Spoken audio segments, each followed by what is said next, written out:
Umar bin Khattab റളിയല്ലാഹു അൻഹുവിന്റെ കാലത്താണ് ഒരു മോഷണ കുറ്റവാളിയെ കൊണ്ടുവന്നു. ദൈന്യമായ മുഖത്തേക്ക് നോക്കി ഖലീഫ. എന്നിട്ട് ചോദിച്ചു, മോനെ എന്ത് സംഭവിച്ചു?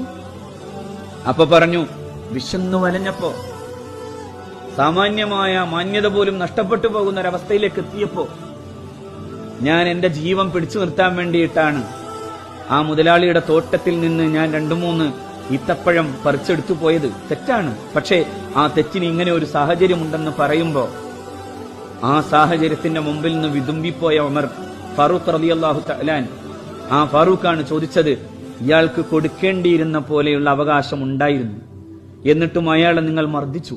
എന്നിട്ട് അതിനും ശേഷവും നിങ്ങൾ അയാളെ വീണ്ടും ഇസ്ലാമിക നിയമകൃത്യത്തിന്റെ ഭാഗമായിട്ടുള്ള ശിക്ഷാ നടപടികൾക്ക് വിധേയമാക്കാൻ വേണ്ടി എന്റെ അടുക്കലേക്ക് കൊണ്ടുവരികയും ചെയ്തു. നിങ്ങൾക്ക് നാണം തോന്നിയില്ലേ എന്ന് ചോദിച്ചു സയ്യിദുനാ ഫാറൂഖ് റളിയല്ലാഹു അൻഹു.